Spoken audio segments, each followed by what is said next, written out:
پہلے آپ اوپر جائیں گے، یہاں پر چونکہ آخر میں ہے اس لیے ہم پورا گاف لکھیں گے. تو یہ آپ کا گاف اور گاف ہوا.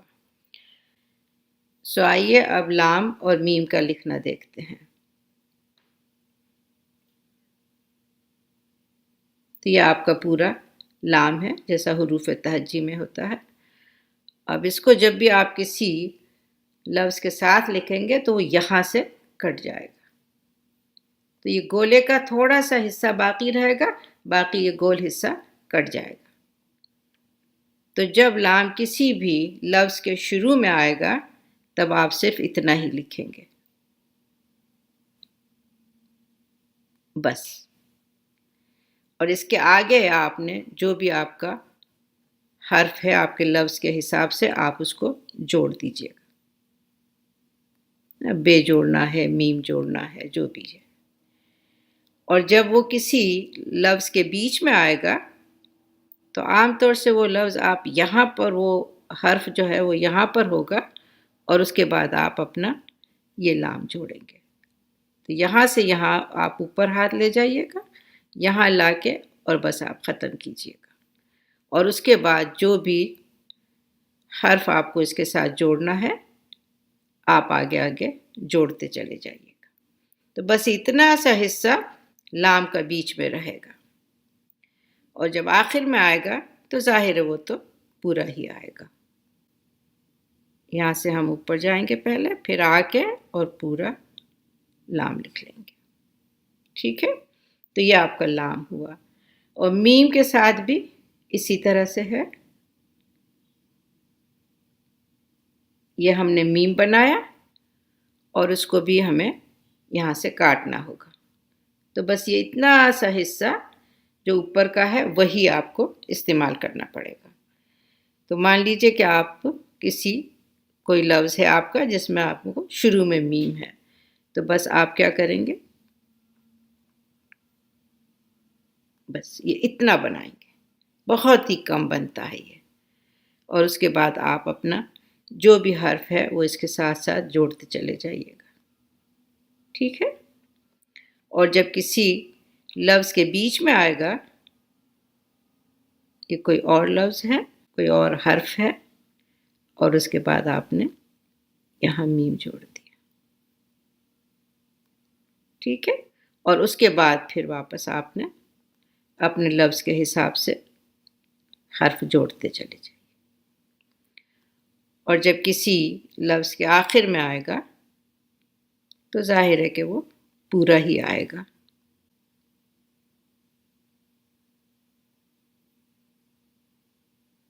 ٹھیک ہے؟ تو یہ لام اور میم کا سبق ہوا، لکھنا ہوا. آئیے اب کچھ الفاظ پڑھتے ہیں. پہلا ہے فنا. فنا ہونا، برباد ہونا، ختم ہونا نا، اسی سے لفظ بنا ہے. فانی، جسے ہم کہتے ہیں کہ دنیا فانی ہے، ختم ہو جانے والی ہے. دوسرا لفظ ہے قدر، یہ بڑے قاف سے قدر کرنا، کسی کی عزت کرنا.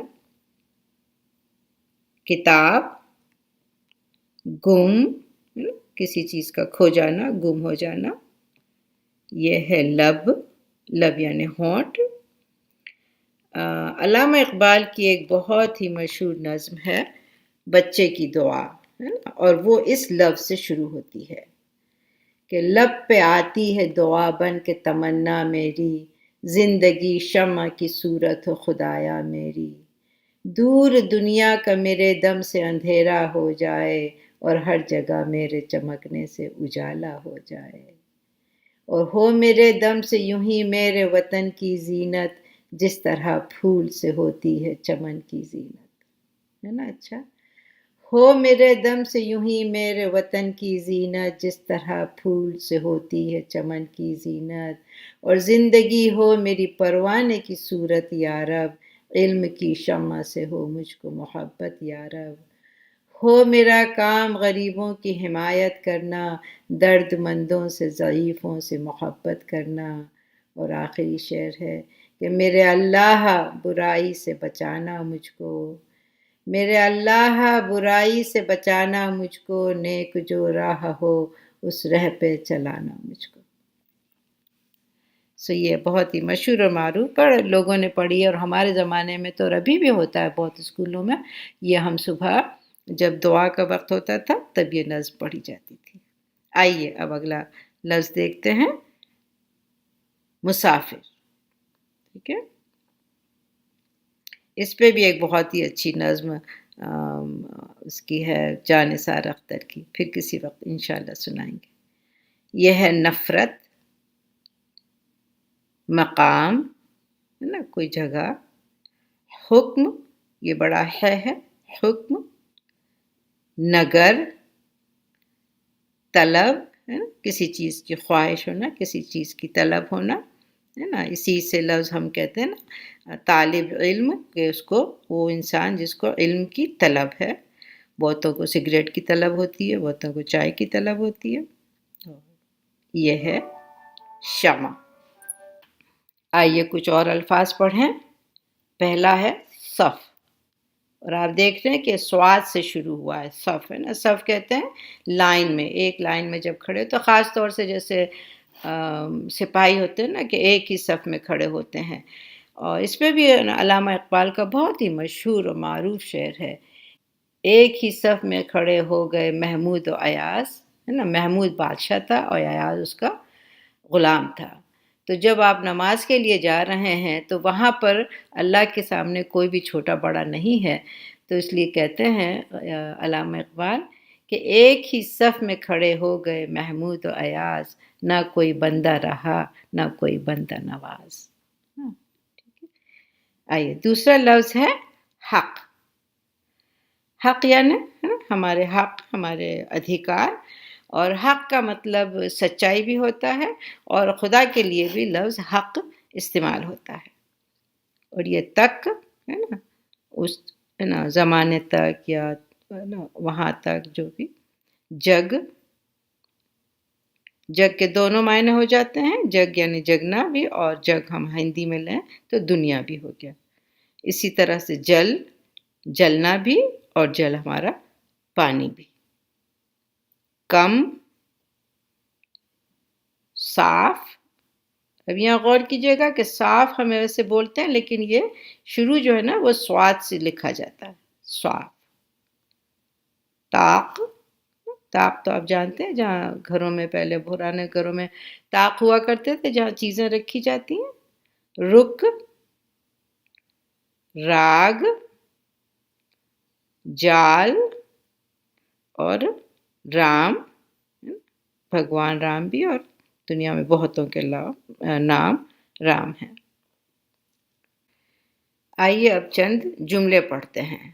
پہلا ہے حسد مت کر. ٹھیک ہے نا، حسد مت کر. حق پر چل.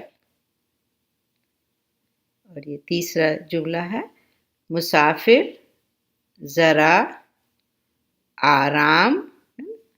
اب یہاں پر دیکھیے کہ رے الف سب نان کنیکٹر ہے نا، کسی سے ساتھ جڑتے نہیں ہیں، تو ہر حرف جو ہے الگ لکھا گیا ہے. آرام کر، مسافر ذرا آرام کر. سو آئیے اب کچھ الفاظ لکھ کے دیکھتے ہیں. یہ وہی لفظ ہیں جو ابھی ہم نے پڑھے تھے. تو پہلا ہے فنا. سو ہم نے فے بنایا، یہ نون کا آنکڑا اور الف کھینچ لیا، فنا کا نقطہ بن گیا، اور نون کا بھی ایک نقطہ لگا دیا. ٹھیک ہے. دوسرا لفظ ہے کتاب.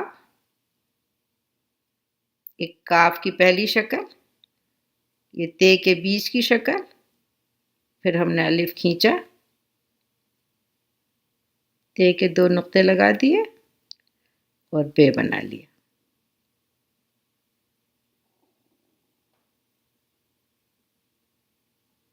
ٹھیک ہے. تیسرا لفظ ہے لب.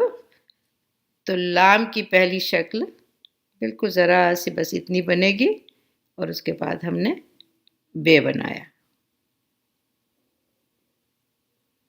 نگر. سو آپ نون تھوڑا یہاں سے شروع کریں گے.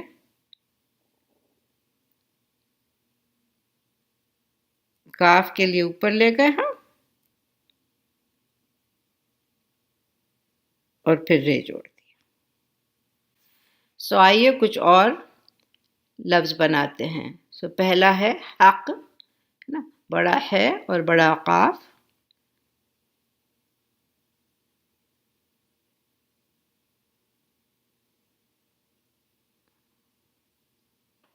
قاف کے 2 نقطے. حق. جگ. جیم بنایا. گاف کے لیے اوپر لائن لے گئے اور یہ 2 لکیریں اور جیم کا نقطہ. صاف. صاف کو آپ دیکھیں، ہے نا، جیسا ہم نے پہلے بتایا تھا کہ خیال رہے کہ سواد سے لکھا جاتا ہے اور یہ آنکڑا سواد کے ساتھ کا.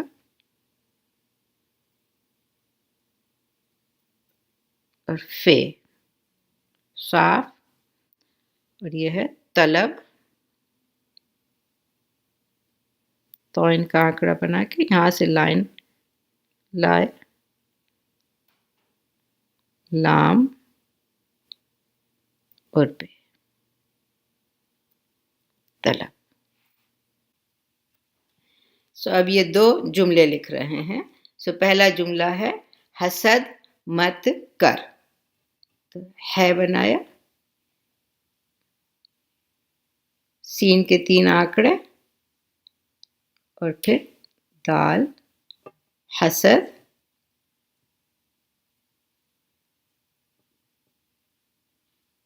مت. کاف کی پہلی شکل، اس کے ساتھ ہم نے رے جوڑ دیا اور پھر یہ کاف کی لکیر. حسد مت کر. دوسرا جملہ ہے حق پر چل.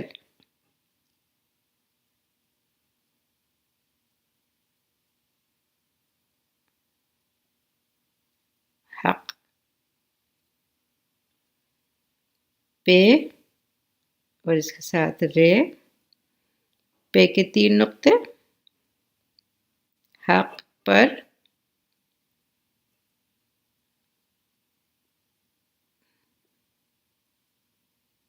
لام پورا بنے گا اور چے کے 3 نقطے لگ جائیں گے. حق پر چل. یہاں ہم آپ کو یہ بتانا چاہتے ہیں کہ کاف اور گاف جب الف اور لام کے ساتھ لکھے جاتے ہیں تو ان کی شکل بدل جاتی ہے. تو آپ ایسے لکھیں گے کہ کاف کے لیے آپ پہلے ایک یہ ایسے گھرا سی بنائیں گے اور یہ الف کھینچ لیں گے. ٹھیک ہے نا. اور یہاں سے آپ کاف کی یہ لکیر بنا گے. تو یہ کاف اور الف اس طرح سے لکھا جائے گا. تو اسے کہتے ہیں ہم گانٹھ والا کاف. سو یہ خیال رہے کہ جب بھی چھوٹا کاف الف کے ساتھ آئے گا تو گانٹھ والا ہی لکھا جائے گا. اسی طرح سے جب وہ لام کے ساتھ آئے گا تب بھی یہ گانٹھ والا ہی ہوگا. تو آپ نے یہ ایسی گھرا سی بنائی اور یہاں سے آپ نے لام کھینچا اور یہ لکیر یہاں سے کھینچ لی. تو یہ ہو گیا آپ کا کل. کاف لام کل. اسی طرح سے جب گاف الف کے ساتھ آئے گا تو بالکل ویسا ہی لکھا جائے گا جیسا آپ نے کاف الف لکھا. یہ الف ہو گیا اور یہ گاف کی ہم نے 2 لکیریں کر لی.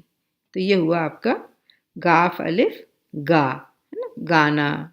اس کے لیے آپ یہ ایسا گاف لکھیں گے. یہاں پر ہے گاف اور لام. تو یہاں بھی اسی طرح سے ہم گرہ والا گاف، یہاں سے ہم لام بنائیں گے اور گاف کی یہ 2 لکیریں. تو یہ آپ اس کو گل پڑھ سکتے ہیں، ہے نا، گل یعنی پھول. اور اگر نیچے زیر لگا کے پڑھیں گے تو وہ ہو جائے گا گل، ہے نا، گل یعنی مٹی. لام الف جب ساتھ لکھا جائے گا تو آپ ایسے پہلے لام لکھ لیں اور الف کو آپ یہاں سے لا کے اس کے ساتھ ملا دیں گے، تو یہ لام الف ہمیشہ ایسا لکھا جائے گا۔ عربی میں لام اور الف اس طرح سے لکھتے ہیں، لیکن اردو میں ہم ایسا نہیں لکھتے ہیں، ہم اس طرح سے لکھتے ہیں، ہے نا؟ لیکن کبھی کبھی آپ کو اردو کی کتابوں میں بھی لام الف اس طرح سے لکھا ہوا مل جائے گا۔ یہاں ہم نے کچھ الفاظ لکھے ہیں کاف، گاف اور لام کے ساتھ۔ پہلا ہے گانا، تو یہاں چونکہ گاف الف کے ساتھ آیا ہے تو آپ دیکھ رہے ہیں کہ گانٹھ والا لکھا گیا ہے۔ اسی طرح سے یہاں کاف جو ہے وہ لام کے ساتھ آیا ہے تو یہاں بھی گانٹھ والا ہے اور یہ لفظ ہے کل۔ یہاں لام الف اور پھر لام، لال، یہ لفظ ہے مکان، اور یہاں بھی آپ دیکھ رہے ہیں کہ کاف الف کے ساتھ آیا ہے سو گانٹھ والا آیا ہے۔ نگاہ، کلام، یہ ہے بلال، بلال نام ہوتا ہے، بلال حضرت بلال کا اسلام میں بہت بڑا نام ہے، آپ حبشی تھے اور سب سے پہلے اذان آپ ہی نے دی تھی۔ یہ ہے رکا، لگا، یہ ہے گلاب، بلا، اور یہ آخری لفظ ہے کاتب۔ کاتب یعنی لکھنے والا، کیونکہ ابھی بھی اور پہلے زمانے میں تو لکھنے لوگ بہت کم لوگ لکھنا جانتے تھے، اس لیے ہمیشہ کاتب ہوا کرتا تھا جو لوگوں کے خطوط لکھ کے ان کو دے دیا کرتا تھا، اور آج بھی بہت سارے کورٹ کے باہر وکیل بیٹھے رہتے ہیں جو آپ کو درخواست وغیرہ لکھ دیتے ہیں، تو وہ کہلاتا ہے کاتب۔ کیل سہگل نے بہت ہی خوبصورت ایک گانا گایا ہے جو پنڈت بھوشن کا لکھا ہوا ہے اور میرے خیال سے میری بہن فلم کا ہے، اور کچھ اس طرح سے کہ اے کاتب تقدیر بتا کیا میں نے کیا ہے۔ تو یہاں کاتب تقدیر سے مراد والے میری تقدیر لکھنے والے، اے کاتب تقدیر بتا کیا میں نے کیا ہے، کیوں مجھ سے خفا ہے تو کیا میں نے کیا ہے، اوروں کو خوشی مجھ کو فقط درد و رنج و غم، دنیا کو ہنسی مجھ کو فقط رونا دیا ہے۔ بہت ہی اچھا گانا ہے، سنیے گا۔ آئیے کچھ اور الفاظ لکھتے ہیں۔ پہلا لفظ ہے کاتب، اور چونکہ کاف الف کے ساتھ آ رہا ہے اس لیے گانٹھ والا لکھا جائے گا۔ پھر تے اور بے،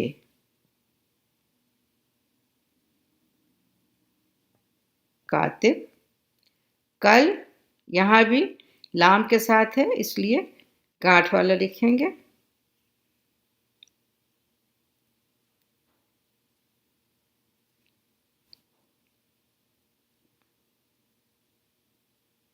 کل۔ مکان، مکان میں الف کے ساتھ ہے، چاہے کاف بیچ میں آ رہا ہے لیکن الف کے ساتھ ہونے کی وجہ سے یہاں بھی گانٹھ کے ساتھ لکھا جائے گا۔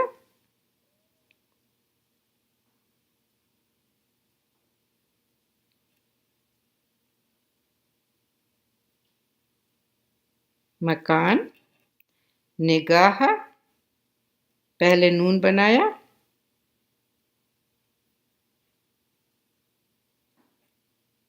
پھر یہ گاف کے لیے آنکڑا کیا گانٹھ والا،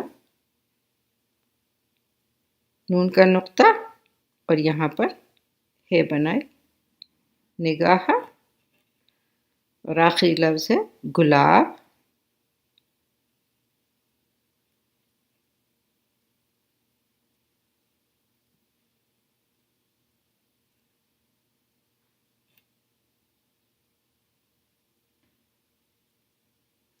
لام کے ساتھ الف جوڑیں گے نا تو یہاں سے لا کے یہاں رکھ دیا اور یہ بے بنا لیا۔